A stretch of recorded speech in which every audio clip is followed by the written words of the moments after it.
رب تعالیٰ ہمیں وہ حقیقت عطا کر جسے میں نہیں جانتا تو جانتا.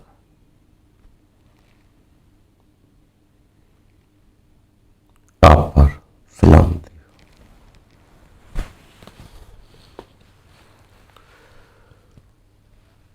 دوستو، انسان وہ نہیں جانتا جو انسان کا الہ جانتا، مگر انسان اس طرف قدم ضرور بڑھاتا رہتا. ہمیں نہیں علم ہوتا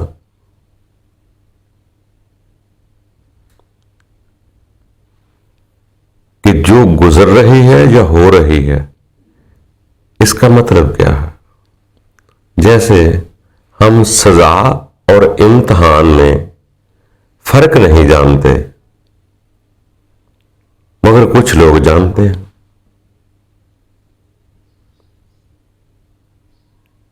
اسی طرح یہ انسان ہے، اس کو آہستہ آہستہ حقیقت سے آگاہ ہونا ہوتا ہے. بعض اوقات ہمیں وہ لمحے پسند آتے ہیں، ہو سکتا ہے اس کی اہمیت خدا کے پاس اتنی نہ ہو، وہ زیادہ اس کو اچھا نہ سمجھتا ہو. بعض اوقات وہ لمحے ایسے ہوتے ہیں جس کو ہم اچھا نہیں سمجھتے، مگر وہ رب کے نزدیک بہت اچھے ہوتے ہیں.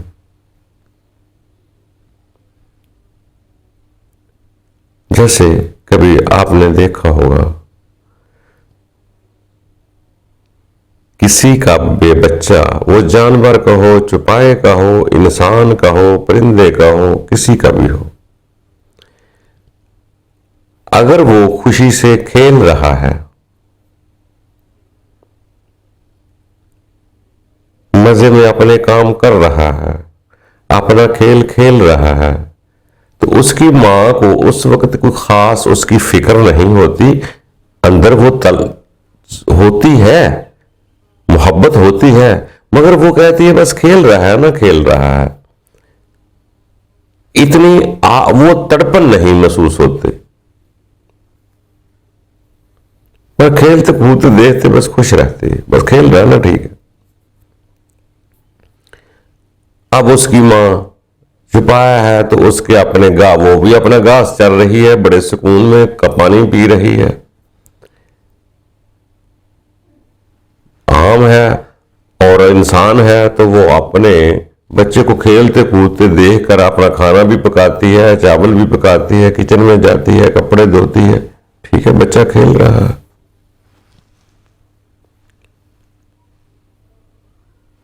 تو اپنا آزاد دوسری طرف دھیان کر لیتے ہیں. اگر بچہ گر جائے یا اس کو چوٹ لگ جائے یا پریشان ہو جائے تو ہر نیچرلی ہر ممتا کی پوری توجہ اس بچے کی طرف چلی جاتی ہے. وہ جانور کا ہو، پرندے کا ہو، چوپائے کا ہو، انسان کا، ممتا کی پوری توجہ اس وقت اس طرف چلی جائے گی جیسے ہی بچہ پریشان ہو.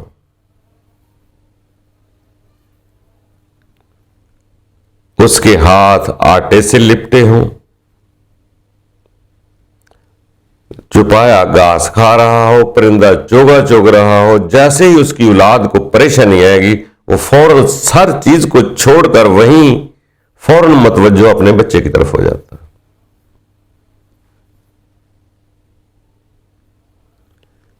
اور اس کو پریم کرے گا، اس کو پیار کرے گا، اس کو جو بھی ہے اس کو گلے سے لگائے گا، انسان کا ہے وہ چومے گا، سارا کچھ کرے گا. کبھی غور کرے، وہ شدوں بات 2 منٹ پہلے نہیں تھی جب کھیل رہا تھا، گرنے کے بعد کیوں ہوئی؟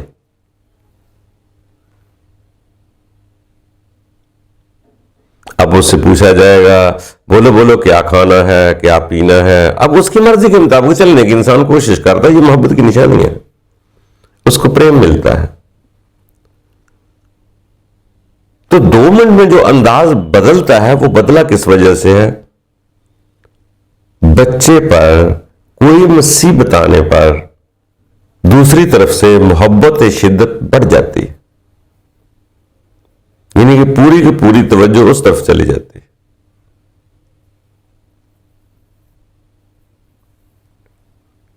کبھی غور کریں ہم، کہیں ایسا تو نہیں،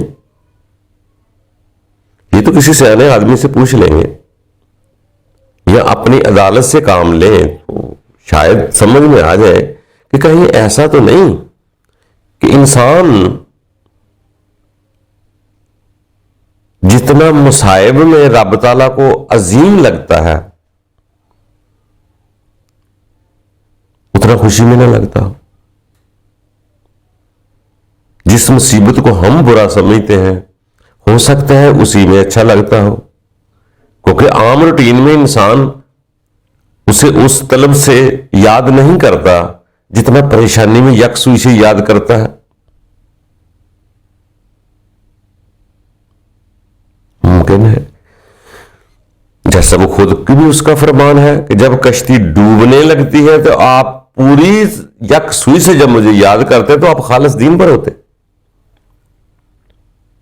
جب پہلے تیار رہی تھی اس کا تو نہیں لکھا، ڈوبنے کا لکھا۔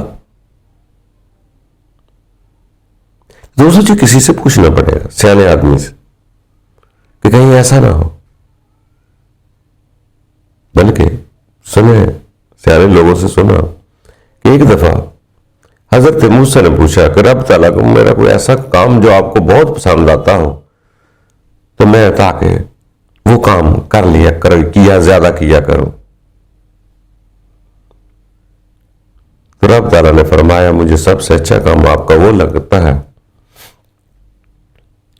جیسے بچپن میں آپ کبھی کوئی غم فکر ہوتا تو اپنی ماں کی طرف آپ بھاگتے تھے، اس کی گود میں سکون محسوس کرتے تھے، راحت اور امن محسوس کرتے تھے۔ بس اسی طرح جب بھی کبھی کوئی دنیا کا دکھ یا تکلیف ہو تو میری طرف راغب ہوا کرو، یہ ادا مجھے بہت پسند ہے۔ اسی طرح بچوں کی مثالیں بہت سارے اللہ کے بندوں نے دی ہیں کہ جیسے بعض کا ایسا بھی ہے کہ اگر انسان کی بڑی عبادت قبول ہو جائے یا حج قبول ہو جائے تو وہ بچوں کی طرح معصوم ہو جاتا ہے، سادہ ہو جاتا ہے۔ حج قبول ہونے کے بعد بندہ معصوم بچوں کی طرح ہو جاتا۔ ایسے ہی دوستو تدبر کرنا پڑے گا، کہیں ایسا نہ ہو کہ مصیبت میں پریشانی میں رب تعالیٰ زیادہ قریب محسوس ہوتا ہو۔ اگر نہیں بھی سمجھ میں آتا تو کم از کم اتنا تو فرق ضرور پڑے گا، جب انسان کو دکھ درد تکلیف کوئی ہوتی ہے جسمانی روحانی جو بھی کچھ ہے، اگر اس میں اس وقت انسان اپنے خیال کو رب کی طرف لے جائے تو اتنا تو ضرور فرق پڑتا ہے کہ وہ کم از کم ہلکی ضرور ہو جاتی ہے، کہ وہ تکلیف بھی ہماری توجہ ہی محسوس کر رہی تھی۔ جب میری توجہ ادھر سے ہٹ کر رب کی طرف چلی جاتی ہے تو وہ بھی تو فرق پڑتا ہے، کم محسوس ہوگی۔ باقی وقت آنے پر چیزیں سمجھ آ جاتی ہیں۔ تو کچھ لگتا ایسا ضرور ہے جو ہمارے ابھی علم میں نہیں آیا، اگر آ گیا تو ہو سکتا ہے ہم دکھ کو سکھ میں بدل دیں، یا دکھ کو دکھ محسوس نہ کریں۔ اگر اس راز کی سمجھ آ جائے تو انسان اپنی لائف کو بہترین سٹائل دے سکتا ہے،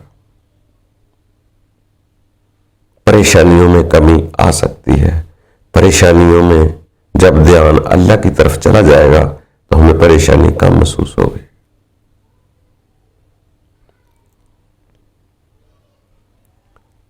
اگر ہم، کیونکہ خدا تعالیٰ کا قانون تو ایک ہی ہے، اگر رب تعالیٰ کے خاص الخاص پہلے بندوں کو دیکھیں تو تو اگر آج کسی نے رب تعالیٰ نے کسی کو کچھ دینا ہے تو اسی انداز طرز سے ہی دینا ہے. جب پہلے رب تعالیٰ کے بندے جتنے بھی آئے، اگر ہم غور کریں، وہ تو پتہ نہیں کئی درجے اچھے ہوتے ہیں. کتنے درجے ہوتے ہیں جو ہم سوچ بھی نہیں سکتے. اللہ کے اتنے خاص محبوب ہوتے ہیں، پیارے ہوتے ہیں، اچھے ہوتے ہیں، فرما بردار ہوتے ہیں رب کے، مگر مصائب تو ان پر بھی آئے. اگر یہ کوئی بری شے ہوتی تو ان پر تو نہ آتی. کوئی راز دوست تو ضرور ہے، یہ سمجھنا ہے. ابھی ہو سکتا ہے راز سمجھ جائیں تو کوئی آسانی زندگی میں پیدا ہو جائے.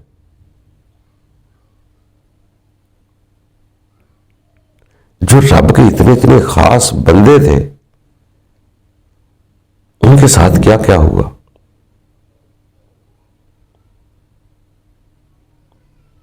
دیکھیں حضرت موسیٰ بھاگ رہے ہیں، بھاگے جا رہے، کن کن مصائب میں گزر رہے. آگ ڈھونڈتے رہے، آگ ڈھونڈنے پہ کوئی شمع مل گئی اسے.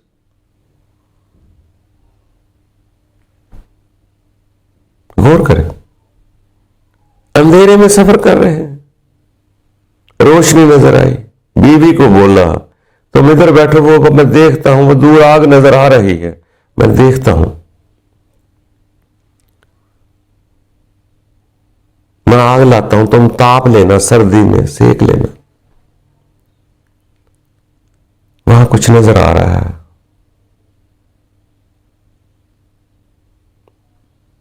پہلے فرعون کے آدمی مارے جانے کے ڈر سے بیچارے پتہ نہیں راستے میں 500-600 میل کا سفر طے کر کے بھاگتے ہو دور چلے گئے.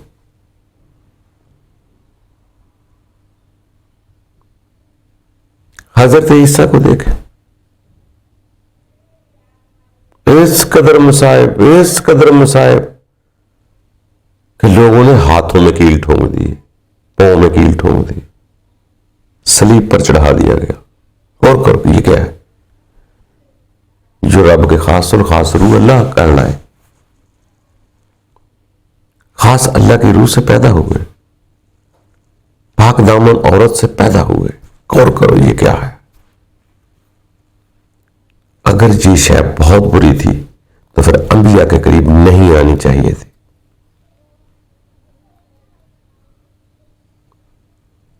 یوسف کو دیکھیں، ان کے بھائی ہی اندھیرے کنویں میں ڈال گئے.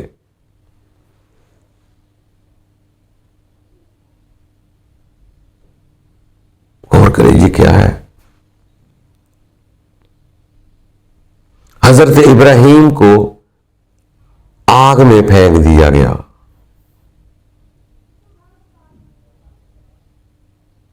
غور کرو، یہ کیا ہے؟ کسی کے بارے میں بھی دیکھیں، جس کو بھی آپ اللہ کا بندہ سمجھتے ہیں، اپنے اپنے مطابق دیکھیں یہ کیا ہے. تو دوستو سمجھ میں آئے گا. کسی بھی کربلا میں دیکھ لیں، کسی بھی کربلا، وہ کربلا ہی بن جاتی ہے جو حالات ہوتے ہیں انسان.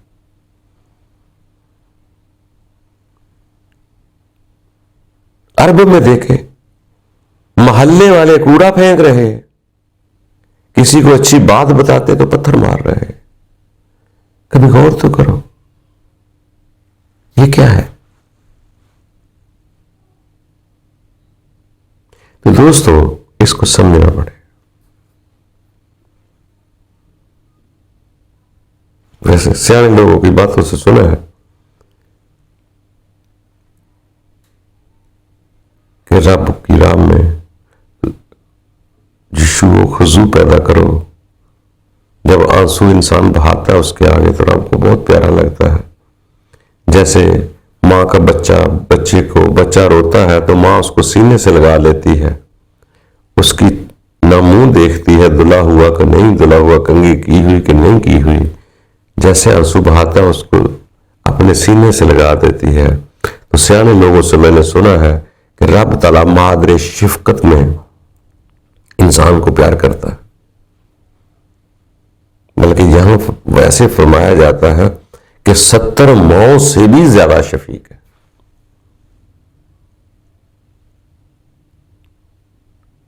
اب ہمیں سمجھ نہیں آتی کہ جب ہم روتے ہیں تو اس کو کتنے عظیم لگتے ہیں۔ تو ہو سکتا ہے انسان جتنا تھوڑا سا زیادہ آنسو بہا لے اتنے اس کے قریب ہو جائے۔ ویسے تو رحیم و کریم اتنا بڑا ہے کہ میں نے کسی بزرگ سے سنا تھا کہ اگر انسان اپنے رب تعالیٰ کی محبت میں ایک آنسو اگر بہا دے، اس کے ہونٹوں تک چلا جائے، وہ مکھی کے سر جتنا ہو، تو اس پر جہنم حرام ہو جاتی ہے۔ دوستو وہ کتنا پیار کرتا ہے ہم نہیں جانتے۔ ایک ماں کی شفقت ہمیں کیا کیا رنگ دکھاتی ہے، تو جو 70 ماؤں سے زیادہ پیار کر رہا ہے وہ بھی آپ کے رونے کو ہر وقت سمیع البصیر ہے، سمیع العلیم ہے، جانتا ہے، دیکھتا، سنتا ہے۔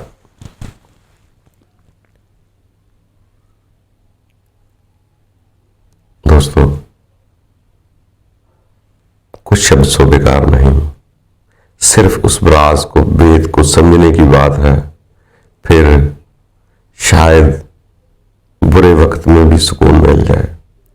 یہ زندگی آزمائش ہے، یہ زندگی امتحان گاہ ہے، یہ ایک سفر ہے۔ اگر جس سمجھ آ گیا کہ میرا باپو نہیں رہا تو میں بھی نہیں رہوں گا، تو پھر آپ کے لیے یہ زندگی سفر بن جائے گا، اور مسافر کو پتہ ہے کہ یہاں راہ نائیاں سفر کے دوران نہیں ملتی۔ پھر انسان یہاں چلتا پھرتا تو ہے، مگر اس کا روح، دل، عقل، شعور پہلے ہی کہیں اور جا چکی ہوتی ہے کہ میں مسافر ہوں۔ جس نے اپنے آپ کو مسافر سمجھ لیا، اس کی راہ آگے خود بخود کھلتی جائے گی۔ صرف اپنے آپ کو مسافر سمجھنا ہے تو انشاءاللہ آسان ہو جائے گی۔ باقی دوستو یہ زندگی ہے، آگے بڑھتے رہیں، برا کچھ نہیں، جو کچھ ہو رہا ہے ہم نہیں جانتے۔ بعض اوقات مصائب میں انسان کی دنیا کی لذت نفس کم ہو جاتا ہے، اور مصائب میں ایک ہی انسان سہارا تلاش کرتا ہے جسے رب کا سہارا کہتے ہیں۔ برا کچھ نہیں، وہ حالات کو دیکھ کر پانا ہم نے کچھ ہے۔ اگر ہم مصائب میں ہائے ہائے کرتے رہے، لوگوں پر انگلیاں رہتے رہے، اس کی وجہ سے ہوا، اس کی وجہ سے ہوا، اس کی وجہ سے ہوا، تو بہتر یہ ہے کہ ان کو رب کی مخلوق سمجھ کر سائیڈ پہ کریں، اپنے رب کی طرف سیدھے ہو جائے کہ رب تعالیٰ میں قبول کرتا ہوں۔ اسی کو ہی راضی بر رضا کہتے ہیں، جو رب کی منشا سمجھ لے، اسی کام کو اپنے رب کی طرف لے جانا ہے کہ میرے رب اگر تو راضی ہے میں بھی راضی ہوں۔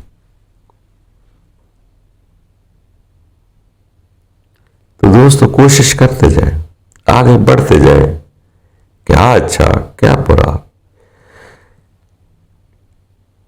اس کو چھوڑیں۔ اپنے رب اور اپنے درمیان کسی کو شریک نہ ٹھہرائیں، بت نہ بنائیں۔ اگر آپ کو کوئی دوست یاد آتا بھی ہے، آپ کا کوئی ہمدرد یاد آتا ہے، خیال میں آتا ہے، اس کے لیے لوگ دعا کرتے ہیں، اور دعا کر کے ان کو رب کی سپرد کرتے ہیں۔ جو بھی آ جائے، برا آ جائے، اچھا آ جائے، اس کے لیے دعا کر کے اس کو سائڈ پہ کرتے ہیں۔ اپنے اور اپنے رب کے درمیان کسی شے کو شریک نہ ہونے دیں۔ سیدھا رکھیں کہ میری بات میرا رب ڈائریکٹ سنتا ہے، سیدھی بات سنتا ہے، اور رب مجھے ہر وقت حاضر و ناظر، سمیع البصیر، سمیع العلیم ہے۔ کیونکہ ملاوٹ پسند نہیں کرتا، شرک پسند نہیں کرتا۔ اگر کسی رب کے بندے کا بھی خیال آ جاتا ہے تو اس کے لیے بھی دعا کرے، رب کے لیے رب کی طرف رجوع کر کے دعا کرے کہ رب تعالیٰ ان پہ مزید رحمتیں کر دے۔ کسی جسم کا بت میرے اور رب کے درمیان نہ آئے۔ میں جب بھی پکاروں، جب بھی واز دوں، اپنے رب کو اس انداز سے دیکھوں یا محسوس کروں کہ وہ میرا سیدھا مجھے دیکھ رہا ہے، براستہ نہیں ہوتا۔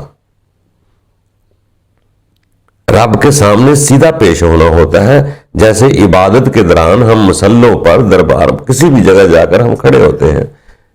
جو بھی آپ کی عبادت ہے، جب ہم عبادت میں ہوتے ہیں تو اس وقت کسی کو شریک نہیں ٹھہراتے، سیدھا رب کے سامنے کھڑے ہوتے ہیں، پیش ہوتے ہیں۔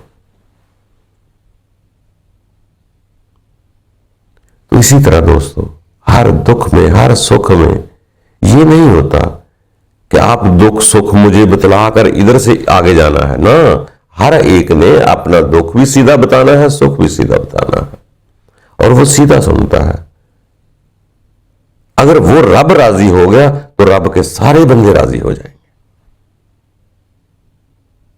آپ ایک ایک بندے کو راضی کرنے کی کوشش نہ کریں، کتنے بندوں کو راضی کریں گے؟ اس کو راضی کریں، اس کو راضی کریں، اس کو راضی کریں، کیا کر رہے ہیں ہم؟ بلکہ ان سب کے رب کو راضی کر۔ جیسے کہتے ہیں نا، باپ راضی ہو گیا تو اولاد ساری راضی ہے۔ اسی طرح جب رب راضی ہوتا ہے تو رب کے بندے سارے آپ پر راضی ہو جائیں گے، اور ان کا پیغام بھی یہی ہے کہ رب کی رضا مانگو۔ کسی رب کے بندے نے یہ نہیں کہا کہ میری رضا مانگو، بلکہ جن کو رب تعالیٰ نے ڈائریکٹ دیا ہے کہ یہ جو کام کرتے ہیں میرے حکم سے کرتے ہیں، انہوں نے بھی یہی فرمایا ہے کہ بس رب کو راضی کرو، ہم بھی تب آپ پر خوش ہیں، ہمارے رب کی طرف چلے جاؤ۔ تو نقطہ رب ہے، ہر انسان کا رب ہے۔ دوستو، مصائب اتنے برے نہیں ہوتے، اگر اتنے برے ہوتے تو اللہ کے خاص الخاص بندوں کی طرف نہ آتے۔ اسی میں بھی انسان کے اندر ایک چیز پیدا ہوتی ہے، وہ کیفیت پیدا ہونے پر محسوس ہوگا، جیسے ہی انسان تکلیف میں اس کو یاد کرتا ہے، جیسے ہی ہلکا سا سکون ملتا ہے، اس وقت جسم کی کیفیت دیکھنا آپ، تھوڑی سی رہنائی میں کتنا سکون میں انسان ہوتا ہے جب راحت کی طرف بڑھ رہا ہوتا ہے، غم ہلکا ہو رہا ہوتا ہے۔ اس وقت انسان کے جسم میں کوئی خواہش نہیں ہوتی، کوئی لذت نہیں ہوتی، بس پورا کا پورا اس طرف دھیان ہوتا ہے۔ اس وقت نہ دکھ ہوتا ہے، نہ سکھ ہوتا ہے، سکھ کی طرف بڑھ رہا ہوتا ہے، وہ منظر بڑا ہی پیارا ہوتا ہے۔ اس وقت انسان بڑی پر لذت مقام پر ہوتا ہے۔ کبھی اس کیفیت پر غور کرنا، کتنی پیاری کیفیت ہے، کتنی میٹھی کیفیت ہے، ہلکا ہلکا سرور سا ہوتا ہے۔ تو اس لیے دکھ کے بعد جو سکھ کا احساس ہے نا، اصل وہ شے ہے۔ اگر دکھ ہی نہ پیچھے ہوتا تو سکھ کا احساس کیسے ہوتا؟ اگر گرمی نہ ہو تو ٹھنڈا پانی کا لذت کیا ہے؟ گرمی ہوتی ہی سردی کا احساس دلانے کے لیے ہوتی ہے، اسی لیے گرمی آتی ہے خوشی کا احساس دلانے کے لیے۔ دوستو، بس اگر اللہ تعالیٰ ہمیں یہ معرفت دے دے کہ یہ دکھ سکھ ہوتے کیا ہے، جب دکھ کو دکھ نہ رہا تو سکھ سکھ نہ رہا، جب سکھ کو سکھ محسوس نہ کیا تو دکھ دکھ محسوس نہ ہو گیا۔ یہ صرف ایک بید ہے جو لینے ہوتے ہیں زندگی کے، تو پھر انسان نارمل ہو کے زندگی گزارتا ہے، پھر لوگوں کو نہیں دیکھتا کون میری عزت کرتا ہے کون نہیں کرتا ہے۔ ہم 2% کے آدمی سے عزت لینے کے لیے اپنی پوری زندگی داؤ پر لگا دیتے ہیں۔ جس کو کوئی نہ جانے ہم ان سے عزت لے رہے ہیں، جس کو رب تعالیٰ کے فرشتے کوڑے مارے ہم ان سے عزت لینے کی کوشش کر رہے ہیں۔ یہ کر رہے ہیں ہم، ان چکروں میں بھول گئے ہم۔ بس آپ خوشی خوشی رہو، سب کو خوشی سے رہنے دو یار، چلو یہ زندگی ہے، سفر ہے، گزر جائے آسانی سے۔ بہت بڑا پہلوان بن کر اپنے آپ کو منوا کر کیا کر لیا کسی نے؟ سب نیست و نبود ہوتے گئے، بڑے بڑے فرعون نہ رہے، ابو جیل تو ابو لہب نہ رہے، نمرود جیسے نہ رہے، تو یہاں کون رہے گا؟